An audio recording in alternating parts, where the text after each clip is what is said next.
Гледате Дневникот на Сител. Во студиото со вас Славица Арсова. Добро вечер и добре дојдовте. На почеток гледаме кои настани го одбележаа денот. 14,5 денари поскап дизел, 5 денари поскап бензин од полноќ на бензинските пумпи во Македонија. Граѓаните побрзаа да ги наполнат резервоарите пред ценовниот удар. Поскапувања, криза и државни мерки и во регионот. До крајот на неделата евакуација на сите пријавени македонци од Блискиот Исток. Досега извлечени 150 лица. Цело време имаше ракети, се слушаше и ноќеска ве будат од спиење, слушате експлозии. Искрена благодарност до владата, прв пат да се чувствува човек горд, не пречека, не сместија. Државата плаќа за враќањето дома. Судење за пулс. Жртвите настрадале не само од пиротехника, туку и од непрописни услови за излез и евакуација. Македонија подготвува дипломатска реакција до Софија за црниот печат за адвокатот Менкиновски. Тони Менкиновски е наш гостин во тема на денот. Ќе зборуваме за црниот печат и за можните дипломатски, но и правни механизми после ваквата одлука на официјална Софија. Останете со нас, почнува Дневник.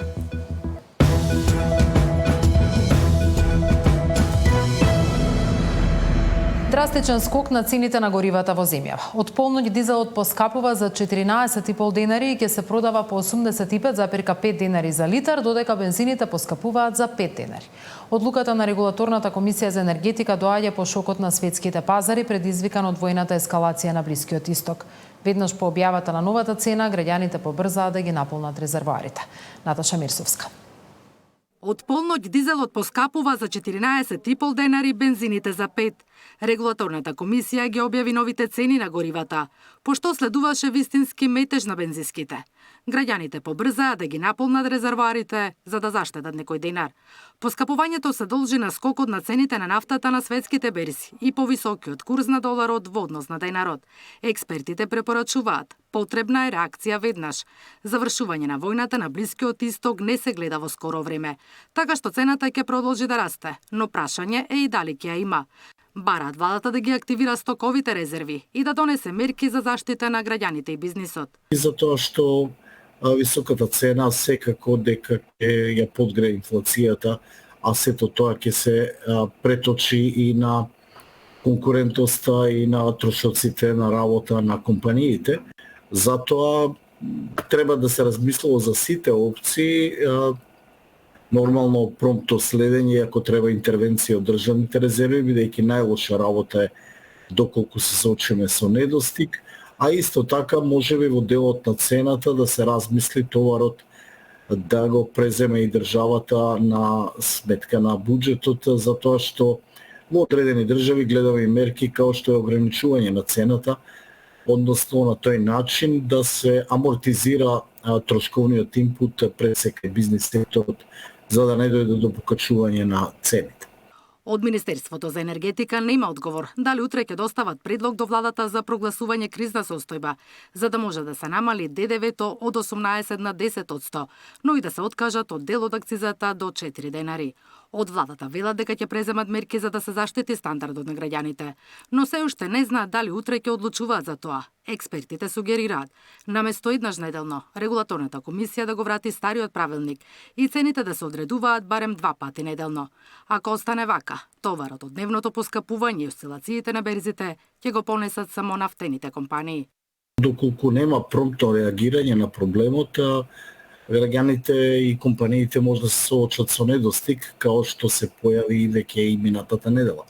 Јасно е дека не може товарот на кризата да го носат само компаниите од петробизнисот, затоа што секојдневно со продажбата тие фактички генерираат загуби, имајќи во предвид дека цената секојдневно е повисока. Во спротивно ќе се соочиме со недостиг, односно нема да точат гориво, затоа што нема економска логика некој да продава гориво, а потоа да треба истото купи по повисока цена. Се поизвестна е заканата од нова енергетска криза во светот. Министрите за финансии на најголемите економии Г7 закажа вонреден состанок на кој ќе бараат мерки за ублажување на ударот, откако цената на нафтата ја надмина психолошката граница од $100 за барел. Ке се разгледува можноста од координирано ослободување на нафта од стратешките резерви на земјите членки од Меѓународната агенција за енергија. Во моментов таму се чуваат околу 1,2 милиарди барели, а за почеток би можеле да се ослободат од 300 до 400 милиони барели нафта. Наташа Мерсовска, Сител телевизија. Вечерва нашата екипа провери дали има панично полнење на гориво. Зоран Јаневски го обиколи главниот град. Зоран, каква е сликата? Сад се морам да кажам дека на сите бензински станици овде во централното градско подрачје на Скопје се направија колони возила кои што поитаа возачите да наполнат гориво пред најавеното покачување од 14,5 денари, кое што треба да стапи на сила од ноќеска на полноќ.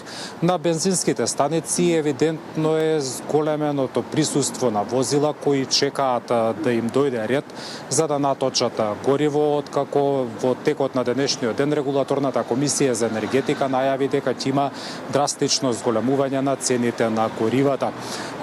Можев да забележам дека луѓето, барем според нивните изјави, велат дека не се должи на покачувањето, туку биле веќе во резерва, па поради тоа пристигнале на бензинските станици. Инаку последните информации од светот се дека цената на горивото е нестабилна на светските берзи, иако доцна попладнево цената за барел се спушти под $100.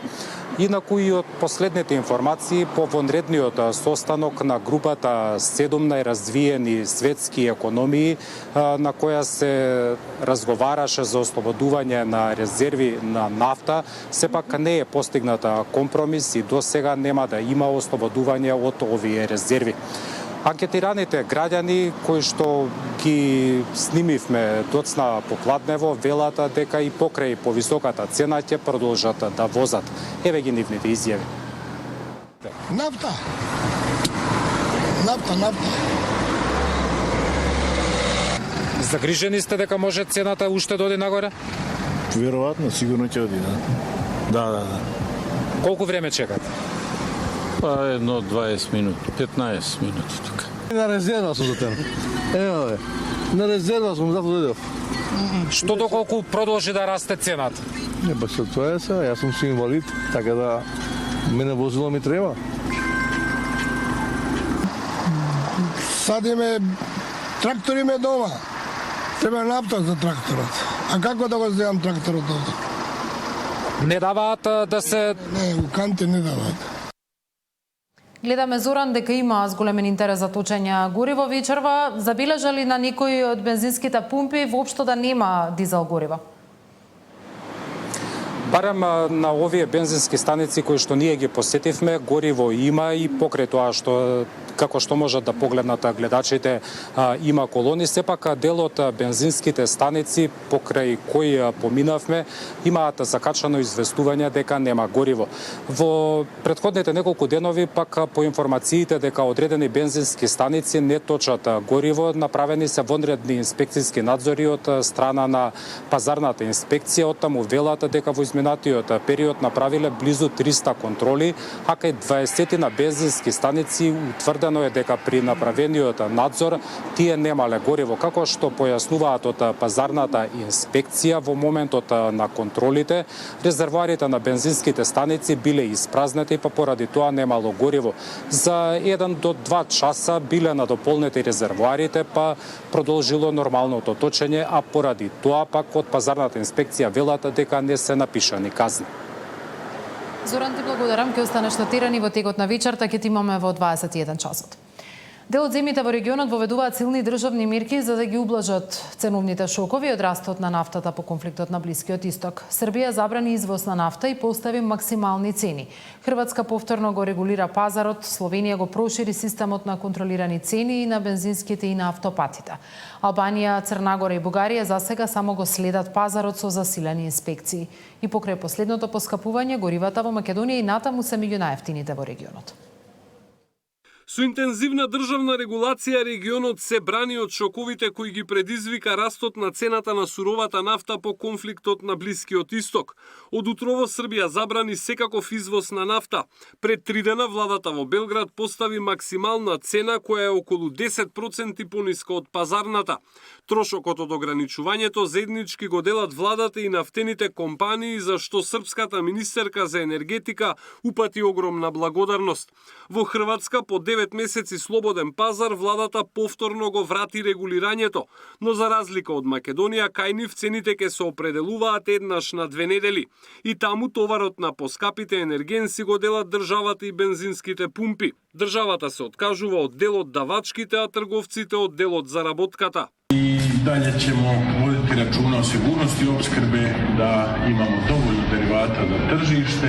Evo već u nekim susjednim zemljama je došlo do poremećaja, do nestašica, mislim da nam je to prioritet i zato ove mjere moraju biti odmjerene i izbalansirane kako bi uravnotežili to sve da tržište ne ostane bez derivata, bez robe, a da opet cijene budu koliko toliko приуштиве. Словенија, која подолг период ги определуваше максималните цени, по стартот на нафтената криза го прошири опфатот на бензински пумпи, па сега, освен во градовите, цените ќе се регулираат и на бензинските на автопатите. Словенечката влада се очекува покрупни одлуки да донесе на седницата утре, а како што пишуваат словенечките медиуми, најверојатно ќе се оди со моделот на кратење на давачките за акцизи и профитот на бензинските. Мене прije svega strah da će sve ostalo da poskupi upravo iz razloga što kad skoče gorivo zbog transporta i takvih stvari da će to da se iskoristi za novi spin inflacije i tako dalje. Nisam posebno zabrinuta, puniti neću ništa više nego što uobičajeno punim jer se neću spasiti. Dolaze razne informacije do nas da će nestati gorivo, da поскупление и све, тако да дефинитивно смо забринути. Албанија, Црна Гора и Бугарија се уште само го следат пазарот. Против високите цени во овој момент се борат со интензивни инспекции и разговори со нафтените компании. И по последното поскапување горивото во Македонија останува меѓу најефтините во регионот. Поевтино се продава само во Босна и Херцеговина. Земја со најскапи енергенси во малопродажба во моментов е Србија, каде литар дизел чини над 106 денари. Александар Спасовски, Сител телевизија. Лидерот на опозицијата Винко Филипче обвини владата дека веќе доцни со преземање мерки за заштита на стандардот на граѓаните, а таквото непостапување може да доведе до инфлација, односно зголемување на цените на буквално се. Тој предложи 3 мерки. Ги слушаме во продолжение. Сега ќе се соочиме со поскапување на се друго.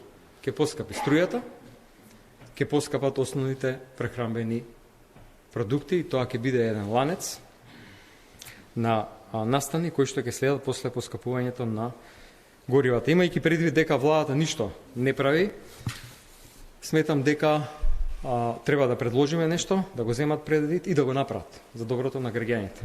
Прво предлагаме намалување на стапката на ДДВ од 18 на 5% при промет на сите енергенси, дизел, безоловен бензин, гасно масло, течен нафтен газ и метан. Понатаму намалување на акцизата за 4 денари и тоа е нешто што директно ќе намали цената на 1 литар на горивата по бензинските станици и дополнително на се следување на 0% ДДВ на основните прехранбени производи за да се амортизира евентуален скок на цените. Владата си ја врши својата работа без помпа во јавноста, одговорија од ВМРО ДПМН. Изгледа Венко живее во некој свој свет во кој што само тој со Заев, Башановиќ и уште двајца тројца, па нема кој да му каже дека владата си ја врши својата работа без да биде помпезно најавувано во јавноста како во нивно време. Впрочем, некои од мерките кои Филипче ги предлага веќе беа споменувани дека би се превзеле за намалување на штетата од евентуалната криза. Филипче и СДСМ да не се грижат, не одиме по нивните стапки, совети од експерти за крадење во време на кризи не бараме, велат од владеачката партија. Статистика измери 2,9% повисока инфлација во февруари годинава во однос на истиот месец претходната година. Поскапување од 3,9% се забележува кај храната и пијалоците. Од храната најголемо поскапување има кај овошјето и јаткастите производи, потоа кај млекото, млечните производи и јајцата. Поскапувањето за една година е 4,2%. Кај шеќерот поскапувањето е речиси 9%, но станува збор за берзански производи. Доколку се погледне инфлацијата на месечно ниво, таа е зголемена за 0,2% во февруари споредено со јануари оваа година. Од Народната банка за Сител вела дека податоците за инфлацијата во последните месеци укажуваат на стабилизација и постепено забавување, но неизвестноста во глобалното окружување и натаму е значајна. Геополитичките тензии, особено на Блискиот Исток, може да влијаат врз движењето на цените на енергенсите, што е еден од клучните фактори за инфлацијата на глобално ниво. Со оглед дека станува збор за геополитички настани, чии тек и времетраење е тешко да се предвидат во овој момент, е рано за попрецизни проценки за нивното влијание врз инфлацијата во следниот период. Како мала и отворена економија, нашата економија може да почувствува одредени ефекти пред се преку цените на енергенсите и преку надворешното економско окружување, велат од Народната банка. Евакуација на македонски државјани од Блискиот Исток по ескалацијата на кризата со владини и комерцијални летови од Дубај и Тел Авив веќе се вратени над 150 граѓани, а се очекува уште стотици да пристигнат во следните денови. Владата одлучи евакуацијата да биде целосно бесплатна, но операцијата се соочува и со логистички предизвици. Дел од пријавените лица не се појавиле на закажаните летови. Експлозии и аларми за засолнување ова постојано го слушале нашите државјани кои вчера се вратија од Дубај. Опасноста да паднат остатоци од ракетни истрели била голема и не смееле да излегуваат надвор. Поголем број од групата која вчера вечер пристигна од Дубај беа семејства со мали деца кои заминале на одмор. Наместо звуци на бранови, македонците поминаа денови на неизвестност и под строги забрани за движење. Уште првиот ден биле контактирани од македонската амбасада која за цело време се грижела да бидат на безбедно. Бевме во Дубај, сместени на марината. Искрено благодарност до владата, прв пат да се чувствува човек горд, не пречека, не сместија на аеродром, чекавме, не стави авион, не донесоа назад, секоја чест. Цело време имаше ракети, се слушаше, имаше, ги гледавме реално кога имаше. Сега имаше многу изјави дека и е мирна ситуацијата. Реално, ако зависи каде си сместен во Дубај, нели, локацијски може да е мирно, може да не е мирно. Аларми, ноќеска ве будат од спиење, слушате експлозии. Предупредување кои што стига на мобилните, затоа што имаше остатоци од ракети или од дронови кои што паѓа. Меѓутоа се на се беше прилично безбедно. Со првиот комерцијален лет беа донесени 151 патници од Емиратите во најголем број македонци, но со овој лет беа вратени и неколкумина странски државјани за кои било побарано помош од македонското МНР. 14 лица се пријавиле, а потоа не дошле на аеродромот. Муцунски порача да бидат одговорни и доколку побарале да се вратат, да ги следат инструкциите од амбасадата. Оваа репатриација ќе биде целосно бесплатна. Утре пристигнува уште една поголема група. Се евидентирани уште од прилика 430 македонски државјани, а во текот на оваа недела од Дубај се планирани уште 2 лета. Би сакал да напоменам дека 14 пријавени лица не се појавија на аеродромот во Дубај. Апелирам до нашите граѓани, сите кои што бараат евакуација, а кои што до сега не контактирале, во најбрз можен термин да ги контактираат нашите дипломатски конзуларни представништва, а доколку некој и се предомисли, и тоа е легитимно право, доколку одлучите да останете во тие држави, исто така навремено да не информира како институција нашата амбасада ги информира за таквите одлуки. Македонските ДКП имаа сериозни предизвици во евакуација на македонските државјани од Израел, но и од Иран. Таков случај беше и фудбалерот Ташковски, кој со помош на македонската амбасада во Турција беше успешно излечен по копнен пат и пренесен во Турција, пошто оттаму се вратил во Македонија. Во Израел има уште еден наш државјанин кој побарал помош од амбасадата и за него се прават напори да биде вратен дома. 5 македонци кои беа таму во четвртокот беа извлечени по копнен пат до Египет, од каде со владиниот авион се вратија во Скопје. Мирјана Давидовска, Сител телевизија. Судење за пулс. Жртвите настрадале не само од пиротехника, туку и од непрописни услови за излез и евакуација. Македонија подготвува дипломатска реакција до Софија за црниот печат за адвокатот Менкиновски. Продолжи судењето за Пулс. Обвинителството тврди дека смртта на жртвите е последица не само на пожарот предизвикан од пиротехника, туку и на сериозни пропусти во безбедноста и евакуацијата на објектот. На денешното ручиште сведочеа лица поврзани со набавката на пиротехниката. Одбраната пак бараше промена на притворските мерки за дел од обвинетите. Панчо и Мартин Атанасовски Буцо од групата ДНК 1,5 година пред пожарот во Пулс купиле 8 прскалки од фирма во кисела вода која ги продавала нелегално, бидејќи на сопственикот не му се исплатело да вади лиценца за пиротехниката.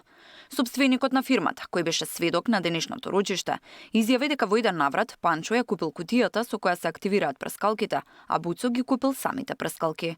За нив не издал фискална сметка, бидејќи прскалките ги набавил од пазар во Бугарија и формално не му биле наменети за продажба.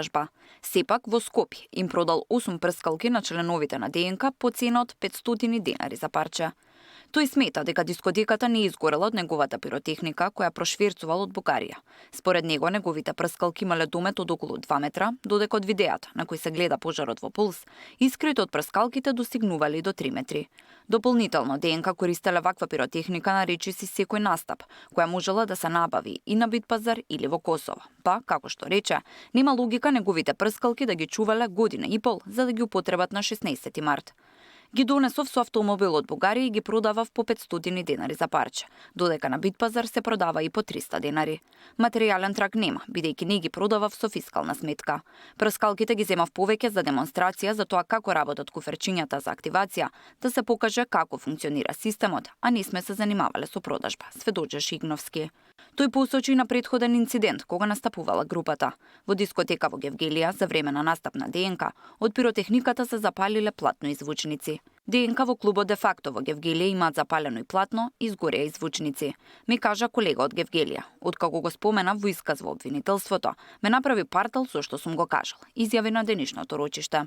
Тој не се сеќава точно колку време пред трагедијата во Кучани се случил пожарот на сценските реквизити во Гевгелија. Адвокатите на обвинетите од Министерството за економија, кои во 2012 година издале лиценца за Пулс, праша дали сведокот треба да седи на обвинителна клупа поради шверц на прскалки и дали обвинението е селективно. Обвинителот одговори дека луѓето не загинале од прскалките, туку затоа што немале каде да избегаат.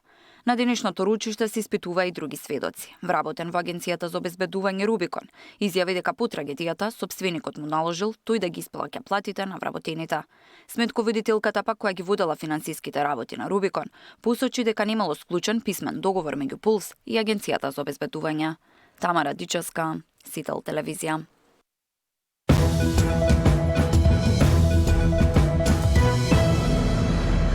Македонија размислува за дипломатска реакција по одлуката на Бугарија да му забрани влез во земјата на адвокатот Тони Менкиновски во следните 10 години.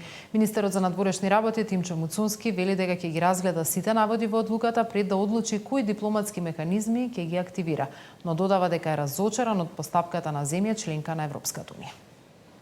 Мерката и механизмот дополнително ќе процениме во рамките на институцијата каква мерка и кој механизам ќе го искористиме што го имаме на располагање, но јас сум не само негативно изненаден, сум и длабоко разочаран за односот на една земја членка на Европската унија кон нашите граѓани и не сакам да верувам дека Европската унија, која што посакуваме да станеме полноправна членка, ќе застане на страната на едни вакви ретроградни дејствија и механизми кои што доаѓаат од нашиот сосед.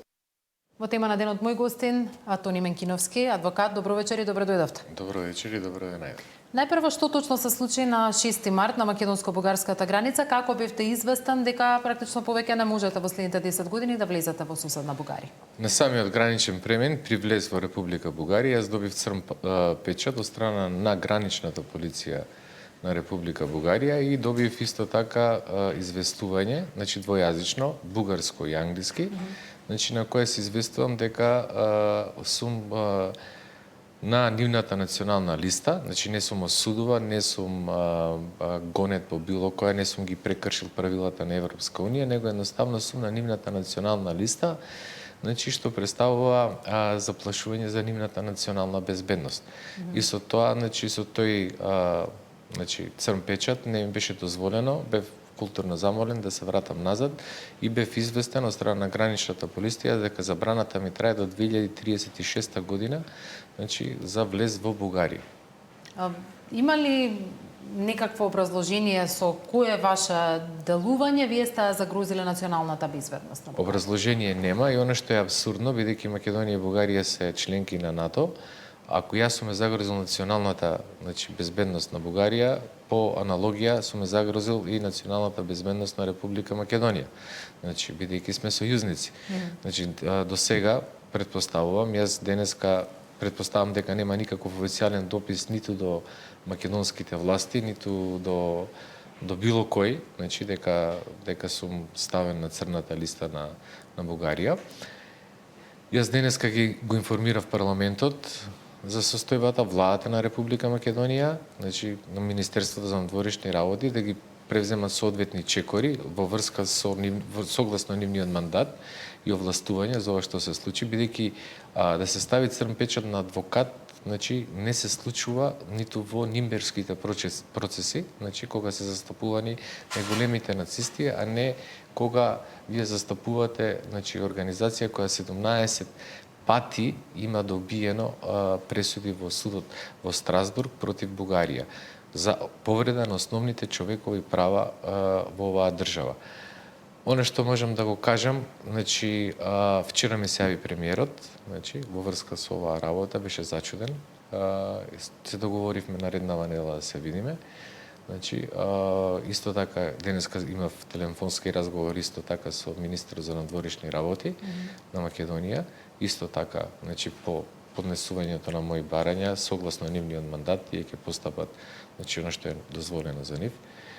И исто така претседател на адвокатската комора. Ова не се случува секаде или ова е реткост, бидејќи исто така имав повик од Француската комора адвокатска за застапување, значи од нивниот оддел за човекови права имаат посебен оддел и од израелска, значи адвокатска куќа кои сакаат овој процес да го изведат пред меѓународните институции, бидејќи внимавајте, не е овдека само во прашање Совет на Европа, овдека се во прашање и тела на Обединети нации кои се грижат и фокусот го имаат на адвокатите и судиите, дали врз нив се врши притисок, заплашување, а која е причината ако ве интересира, и тоа можам да ви го образложам. Причината е што сега во април или во мај, мислам дека е почетокот на мај, Комитетот на министри 46 држави членки на Совет на Европа ќе расправат во врска со непочитувањето или неимплементирањето на одлуките на Европскиот суд за човекови права на Бугарија. Бугарија е во паника, бидејќи може да се донеси одлука за исклучување на Бугарија од Совет на Европа поради непочитување на столбот, на главниот столб, а тоа е судот, на одлуките на судот на Европскиот суд за човекови права во Страсбург. Добро, ајде ќе почнам вака, најпрво бидејќи сте адвокат. Кои правни чекори и механизми ги имате на располагање? Има ли воопшто начин правен со кој може да оспорите една ваква одлука на абсолютно, значи абсолютно ваква одлука, бидејќи јас сум бил дел од меѓународната мрежа за човекови права како Хелсиншката федерација, исто така и сум во контакти со Human Rights Watch и Amnesty International, организации кои се заинтересирани за овој предмет. Да, има, постојат повеќе механизми пред Советот на Европа, тоа што ви го објаснав. Значи, механизмот овдека ми се оспорува согласно Европската конвенција за човекови права, не на мене како македонец, туку како адвокат, слободата на движење, значи правото, значи на правична постапка. И значи тоа се механизмите на Совет на Европа пред Европскиот суд за човекови права, значи исто тука е и комесарот за човекови права на Совет на Европа, но поопасни се механизмите на Обединетите нации, бидејќи тие механизми значи се многу интересни, бидејќи постојат посебни одделенија при значи при одделот за човекови права на Обединените нации, со кој директно се следи работата на застрашување на три типа на луѓе кои работат во судството, во правото и со човековите права, на адвокатите и за човековите права. И очекувам силна реакција од страна на Обединетите нации.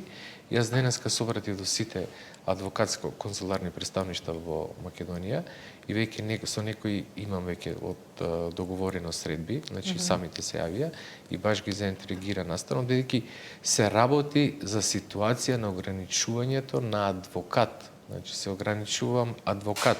И праксата на ставањето на црвен печат, треба да ја ставиме крај, бидејќи со ваквите действија, бидејќи, знаете, ова не се однесува како за мене на адвокати. Утре и вас, новинарите, мислам дека и ваши колеги имаат црни печати од соседните земји, така да со еден добар пример, добро направен, правен пример, ние можеме да ставиме крај, бидејќи не може кога сака да им текне на Грција и на Бугарија да ставаат црн печат, бидејќи постојат правила согласно Шенген зоната, кога ставате црн печат мора да бидат информирани сите држави и причините, за кои се става црниот печат. Не можете вие да ставите црн печат туку така, ако некој не ви е симпатичен или ако не е согласно вашата политика. Да, постојат паралели каде ние во Македонија ставаме забрана за влез на одредени групи, но тие групи нелегално влегле во Македонија или го прекршиле законот. Јас нити сум прекршил некој закон во Бугарија, најлегално последните 25 години влегувам и излегувам, немам една прекршечна казна, немам ништо со што мене, во самиот формулар тоа се кажува дека јас немам друго обвинение или прекршок, освен тоа дека сум ставен на националната листа поради нивната национална безбедност. Да, и бидејќи го логично го врзувате сето тоа со процесите во кои ги застапувате македонските организации пред Меѓународниот суд во Страсбур. Прашањето ми е следно: што очекувате државата да направи во овој момент, бидејќи гледаме дека се уште постојат недоумици за тоа какви чекори дипломатски може да се преземат? Прашањето на регистрацијата на овие организации, прашањето на кое вие сте активен, еден од условите кои го поставува владата, впрочем, за поместување во разговорите помеѓу Скопје и Софија во однос на интеграциите и промената на устав. Најнапред во Македонија. Важно е прашањето за владата. Прашањето во Македонија треба да се отвори депата по ова прашање, бидејќи ќе се отвори депата и во многу меѓународни кругови. Веќе имам и покани од страна на ваши колеги, новинари кои се заинтересирани за овој процес. Бидејќи не се става црн печат на адвокат. Јас не сум криминалец, едноставно. Оно што моето очекување од македонската држава, сметам дека треба постапат согласно мандатот кој го имаат и треба политиките кои во иднина ќе ги градиме да бидат политики за демократизација на Бугарија. Да не правиме равенство помеѓу она што тие го нарекуваат шовинизам, нема овдека шовинизам и говор на омраза, ние сакаме едноставно Бугарија да биде подобра држава и Бугарија да ги почитува правата на македонското малцинство во целост. Тоа е нашата цел. Не е нашата цел да го шириме говорот на омраза. Оние што го шират говорот на омраза добро заработуваат, години наназад, добро печелат од таа работа, живеат во една комфортна зона и немаме потреба од таква работа. Ние едноставно сакаме да живееме во подобар свет. Тоа е принципот, и прерогативот во кој треба да се почне.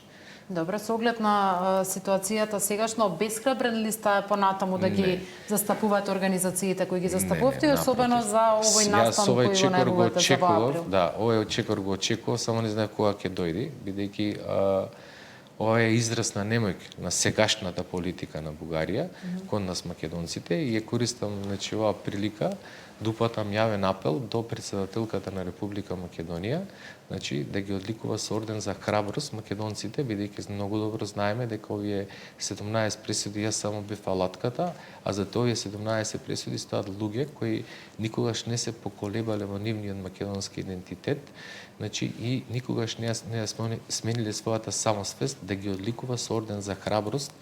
Ова е апел од мене до председателката на Република Македонија во наредниот период да ги одликува, значи, представниците на Омо Илинден Пирин со медал за храброст, бидејќи ние како македонци, кога ни беше најтешко, а ни беше доста тешко во изминатиот период, нивните пресуди ги искористивме, значи, како адут. Знаејќи го сето ова што го знаете и мајки го личното искуство кое сега го имате во волку негативни размери, очекувате дека Софија без сериозен меѓународен притисок може некогаш да ги спроведе овие присуди кои се донесени во интерес на организација? Апсолутно, тогаш нема да постои Совет на Европа. Основата на Совет на Европа, значи ќе го поткопа темелот на Совет на Европа, ќе дозволи на другите 46 држави членки тие да не ги почитуваат одлуките, бидејќи во Македонија имаше многу замена за тези дека некој не почитувал и не знам како, не е точно тоа. Значи одлуките на судот се применуваат. Може би подоцна, касна, но мора да се пременуваат. Така да сум оптимист и мора да одиме понатака и мора како македонци, значи, да веруваме дека ќе се сменат работите, бидејќи и во таа Бугарија има демократска јавност која не признава нас македонците како македонци, значи, и немаат проблем. Значи, ние имаме проблем со една структура, шовинистичка структура, која шири говор на омрза и живее од тоа што го работи. Тони Мекиновски во тема на денот, ви благодарам за вечерашното гостување. Ви благодарам.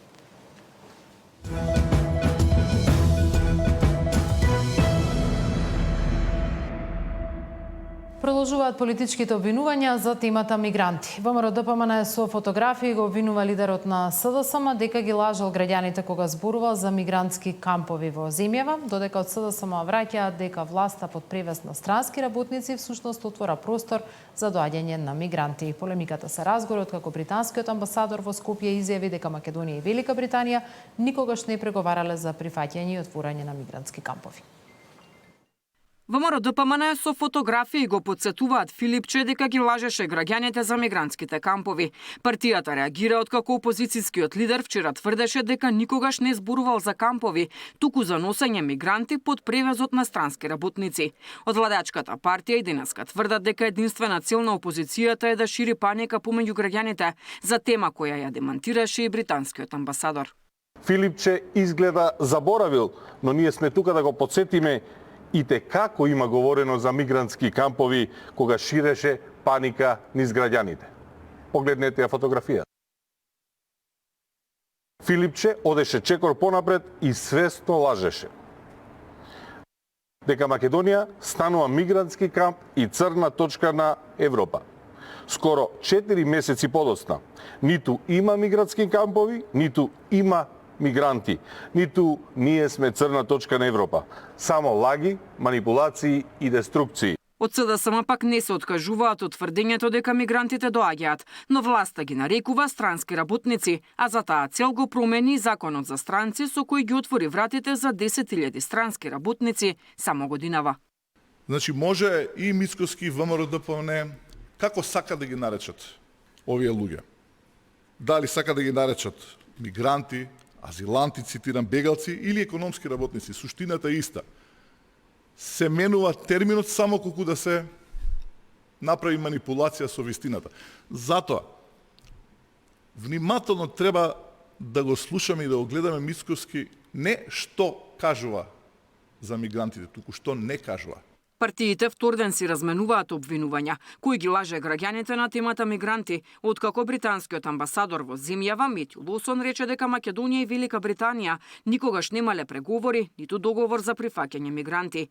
Двете држави во мај минатата година подпишаа договор за стратешко партнерство, кој го отвори патот за британски инвестиции од над 6 милиарди евра во инфраструктурни проекти, образование и здравство.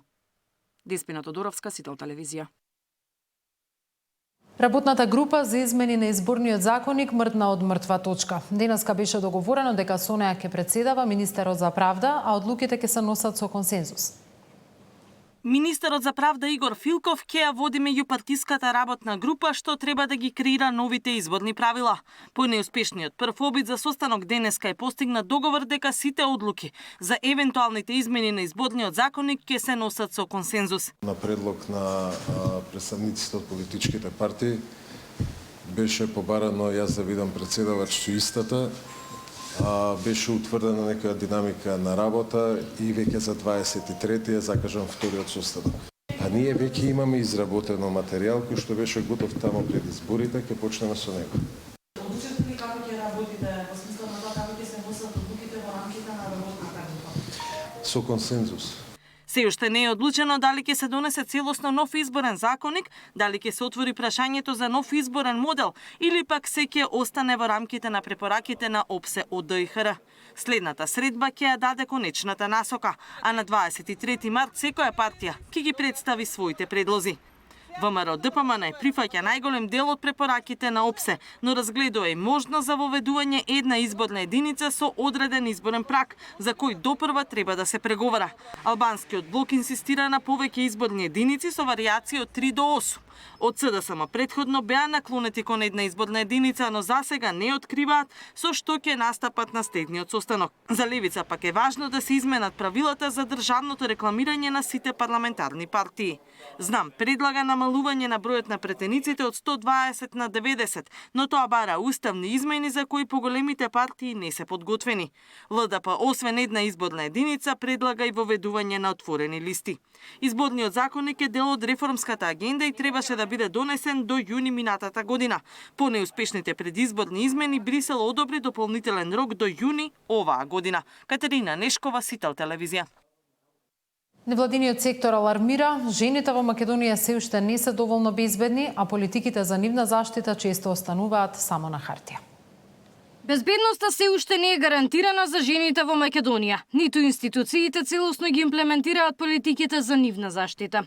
Делегацијата на Европската Унија во пресрет на 8 март со порака дека не може да има еднаквост без да се отстранат системските пропусти кои влијаат врз образованието, кариерата и успехот на жените.